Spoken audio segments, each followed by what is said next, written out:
খেলা হবে কিংবা আসো খেলি, এসব রাজনৈতিক বক্তব্যগুলো আমাদের দেশে বেশ জনপ্রিয়। এমনকি দেশ ছেড়ে বিদেশের মাটিতেও জনপ্রিয় হয়েছে এই কথাগুলো।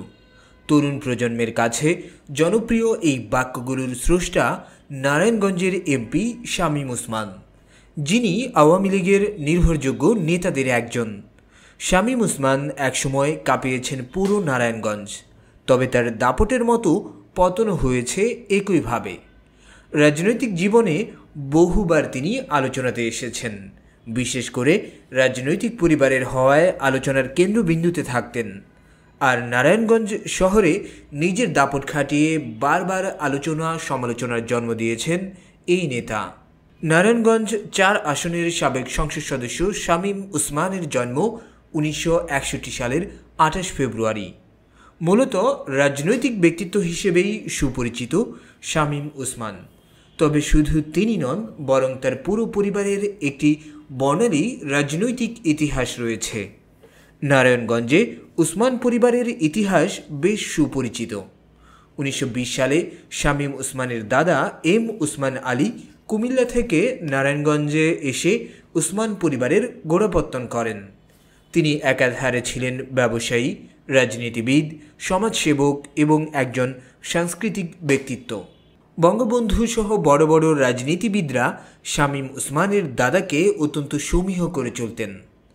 নারায়ণগঞ্জে সে সময় তিনি প্রাথমিক এবং উচ্চ মাধ্যমিক বিদ্যালয়, অডিটোরিয়াম, গ্রন্থাগার এবং মুসাফিরখানার মতো নানা সমাজসেবায় কাজ করেছিলেন। এমনকি তার প্রকাশিত পত্রিকাতেও সে সময় রবীন্দ্রনাথ, কাজী নজরুল থেকে শুরু করে অবনীন্দ্রনাথ, মোহিতলাল, বন্দে আলী মিয়া, জসিমউদ্দিন সহ বাঘা বাঘা লেখকরা লেখালেখি করতেন। শামীম ওসমানের বাবা AKM শামসুজ্জোহা একজন রাজনীতিবিদ ছিলেন। তিনি ১৯৭০ সালে পাকিস্তানের আইনসভা এবং ১৯৭৩ সালে বাংলাদেশের একজন সংসদ সদস্য ছিলেন। এমনই এক রাজনৈতিক পরিবারে বেড়ে ওঠা শামীম ওসমানের রক্তেও মিশেছিল রাজনীতির হাওয়া।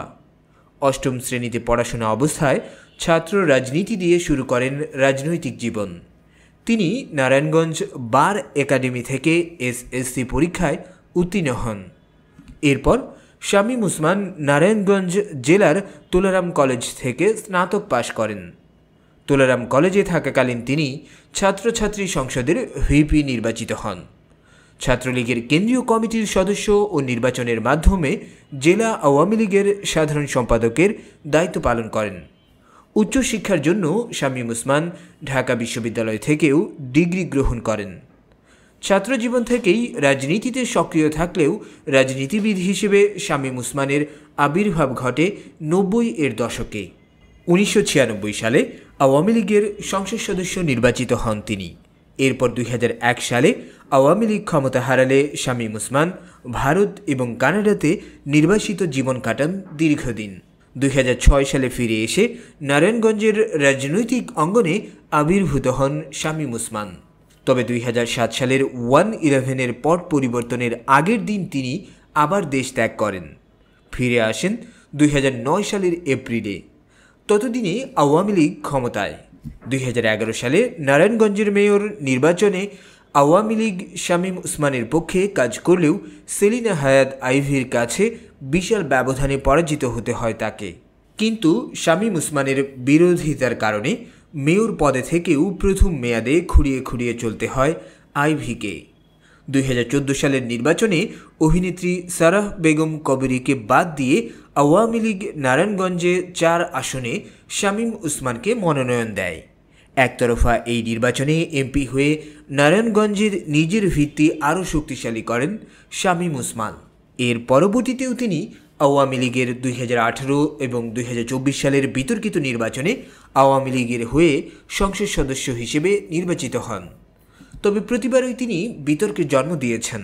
শামীম ওসমান ক্ষমতায় আসার পর থেকেই মূলত বিতর্কিত হয়ে পড়ে ওসমানের পরিবার। ১৯৯৬ সালের সংসদ নির্বাচিত হয়েই নারায়ণগঞ্জের সবচেয়ে ভয়ঙ্কর রাজনীতিবিদের তকমা লাগে তার গায়ে। ১৯৯৬ থেকে ২০০১ সাল পর্যন্ত স্থানীয় প্রশাসন থেকে শুরু করে এক কথায় বলতে গেলে প্রায় পুরো নারায়ণগঞ্জ ছিল তার দখলে। তবে 2001 সালের নির্বাচনে আওয়ামী লীগের ভরাডুবির পর শামীম ওসমান প্রথমে ভারতে পালিয়ে যান। সেখান থেকে তিনি যান কানাডায়। গত কয়েক বছরে নারায়ণগঞ্জে স্কুল ছাত্র ত্বকী হত্যাসহ চাঞ্চল্যকর 7 খুনে ওসমান পরিবারের দিকে অভিযোগের আঙুল উঠে। এছাড়াও নারায়ণগঞ্জের ব্যবসা বাণিজ্য, আমদানি রপ্তানি সবকিছুতেই তার একচ্ছত্র আধিপত্যের অভিযোগ রয়েছে। 2024 সালের ছাত্র আন্দোলনেও তিনি বাধা দিয়েছিলেন, এমনকি পুলিশের হয়ে মাঠে নামার অভিযোগ রয়েছে তার বিরুদ্ধে। আওয়ামী লীগের পতন হলে শামীম ওসমান তার সংসদ পদ হারান, এরপর আত্মগোপন করেন নিজেকে। ব্যক্তিগত জীবনে শামীম ওসমান বিয়ে করেন উসমান লিপিকে। বহুবার তিনি নিজেই বলেছেন যে তিনি আর লিপি উসমান প্রেম করে বিয়ে করেছেন। কলেজ জীবনেই শামীম ওসমান লিপির প্রেমে পড়েন এবং পরবর্তীতে তা প্রণয়ে গড়ায়। তাদের একজন পুত্র সন্তান এবং এক কন্যা সন্তান রয়েছে।